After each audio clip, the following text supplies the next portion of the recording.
பொதுவாக டைரக்டர்ஸ் பார்த்தீங்கன்னா ஒரு ஒரு கைண்ட் ஆஃப் ஃபிலிம்ஸ்லேயே ஜா ஸ்பெஷலைஸ்டாக இருப்பாங்க, ரைட்டர்ஸாக இருப்பாங்க. ஆனால் மகேந்திரன் சார் பொறுத்தவரை ஒரு நான் மூவருங்கிற ஒரு படமாகட்டும், மோகம் 30 வருஷமாகட்டும், தங்கப்பதக்கமாகட்டும், உதிரி பூக்கள் ஆகட்டும், பூட்டாத பூட்டுக்கள் ஆகட்டும், ஜானி ஆகட்டும், இந்த மாதிரி எத்தனையோ படங்கள் சொல்லலாம். பிளாக் அண்ட் ஒயிட் சினிமா ஆகட்டும், இதாகட்டும், அவர் வந்து ஒரு எந்த மாதிரி கதையாக இருந்தாலும் அதுக்கு அப்படி ஜீவன் கொடுத்துட்டு இருந்தார். அதுக்கெல்லாம் சாந்தகமாக இருந்து தான் நமக்கு உதிரி பூக்கள் மாதிரி ஒரு மிகப்பெரிய காவியத்தை கொடுத்தவர். It's ever lasting cult film in Indian screen. அந்த மாதிரி ஒரு நல்ல படம் வர்றதுக்கு ரொம்ப ரொம்ப ரொம்ப ரேரஸ்ட் ஆஃப் ரேர். நான் நல்ல டைரக்டரோட ஒர்க் பண்ணியிருக்கேன், பட் இருந்தாலும் சொல்கிறேன். அவரோட கேரக்டரேஷன் தான், அவரோட அந்த ஆளுமை எங்கே வருதுன்னா அவரோட ஹீரோவோட கேரக்டரேஷன் எழுதுறதுல தான் இருக்கும். உதாரணத்துக்கு பார்த்தீங்கன்னா உதிரி பூக்களில் விஜயன் சாரோட கேரக்டரேஷன் ஆகட்டும், அஸ்வினி அம்மா கேரக்டரேஷன் ஆகட்டும், பூட்டாதா பூட்டுக்கள் ஜெயந்தி அவர்கள் கேரக்டரேஷன் ஆகட்டும், ஏன் ஜானி படத்தில் பார்த்தீங்க ரஜினி சாரோட அவரை வந்து எவ்வளோ வித்தியாசமாக காட்டிருப்பாருங்கிறது ஜானி படம் பார்த்தவங்களுக்கு உங்கள் எல்லாருக்கும் தெரியும். ஒவ்வொரு விஷயத்துலேயும் அவர் அந்த கேரக்டரேஷன் வச்சியே சீன்ஸ் எழுதுறதாகட்டும், அதை வந்து நெஞ்ச தொடுற மாதிரி சிம்பிளாக ரொம்ப யோசனை பண்ணி ரொம்ப சிம்பிளாக எழுதி அது வந்து நெஞ்ச தொடுற மாதிரி செய்யக்கூடிய ஒரே டைரக்டர் அவர் தான். அவரை பற்றி பேசுகிறதுல எங்களுக்கு எல்லாம் பெருமையாக இருக்குது, கொஞ்சம் கௌரவமாக இருக்குது. ஏன்னா I am blessed one. Balu Mahendra sir மூலமாக அறிமுகமான நானும் மகேந்திரன் சார் ஆகட்டும், பாபு சார் ஆகட்டும், இந்த மாதிரி மிகப்பெரிய சிங்கிதம் ஸ்ரீனிவாசராவ் டைரக்டர்கிட்ட மாதிரி இந்த மாதிரி மிகப்பெரிய டைரக்டர்கிட்ட ஒர்க் பண்ணுறதுக்கு எனக்கு ஒரு வாய்ப்பு கொடுத்தது இறைவனுக்கு நான் நன்றி சொல்ல கடமைப்பட்டிருக்கேன். ஒவ்வொரு காலகட்டத்திலையும் ஒவ்வொரு படங்கள் ஒவ்வொரு விதமாக வரும். ஆனால் இவர் 60ஸ்லேருந்து 80s 90s வரைக்கும் பார்த்தீங்கன்னா இவரோட படத்தில் அந்த தரத்தை அப்படியே உயர்த்து போயிருக்கிறார்.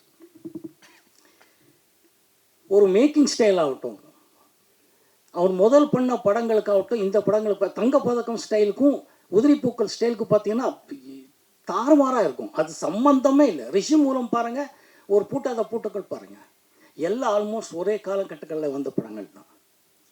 அப்படி ஒரு ரைட்டர் எந்த மாதிரி கதை யாருக்கு வேணுன்றதும் அப்படி வச்சு ஒரு மாஸ்டர் ஷெஃப் மாதிரி என்ன வேணாலும் ரெசிபி எதை வேணாலும் கொடுக்க தயாராக இருந்தால் ஒரு மிகப்பெரிய டைரக்டர். அவரை பற்றி இன்னும் நிறைய சொல்லணும். இங்கே நிறைய பேர் இவங்களை பற்றி நிறைய சொல்ல வேண்டியது இருக்குது.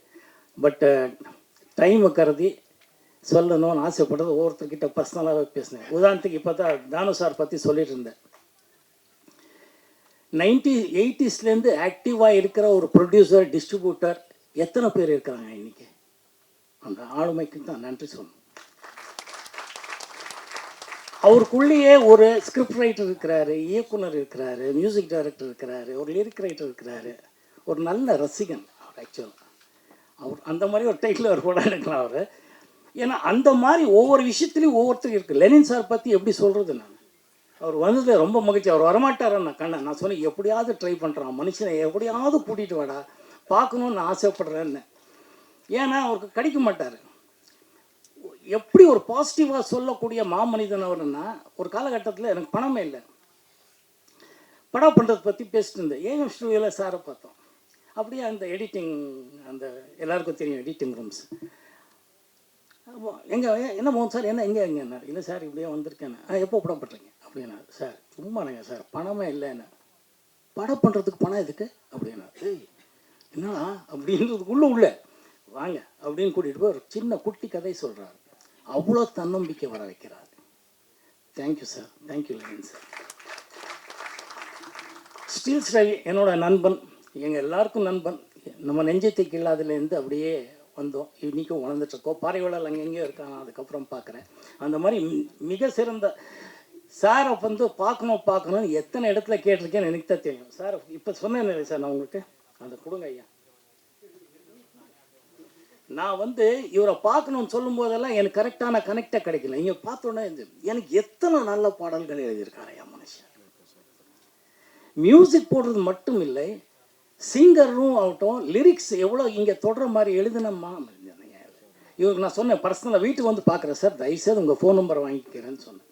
அந்த மாதிரி தான் ஒவ்வொருத்தருக்கிட்ட, நம்ம கண்ணதாசன் பையன் ஒவ்வொருத்தர்கிட்ட, ராம்ஜி, எத்தனை பேரை நான் சொல்ல முடியும் எங்கே. ஆனால் அதனால் அவங்கக்கிட்ட பர்சனலாக 2 நிமிஷம் பேசிடுறேன். எல்லாருக்கும் நன்றி நன்றி நன்றி. மகிழ்ச்சி. ஸ்னேகன் ஆகட்டும், குட்டி அம்மா ஆகட்டும், அவங்க என்ன சொல்கிறது, அவங்க எல்லாருக்கும் அம்மா ஆயிட்டாங்க. இந்த வழக்கறிஞர்கள் சொல்லணும், அம்மா உங்கள் அம்மா மாதிரி எனக்கு நிறைய பேர் ரசிகர்கள் இருக்கிறதுனால தான் இன்றைக்கும் நான் நல்லா இருக்கேன். தமிழில் இருக்கிற அத்தனை தாய் குலத்தோட ஆசீர்வாதத்தில் தான் இன்றைக்கும் நல்லா இருக்கேன். நன்றி சொல்லுங்கம்மா உங்கள் அம்மாவுக்கு. Thank you sir. நிகழ்ச்சி முடிச்சுக்கலாம். எல்லோரும் வீட்டுக்கு போகணும், அடிப்பாங்க இல்லைன்னா. தேங்க்யூ.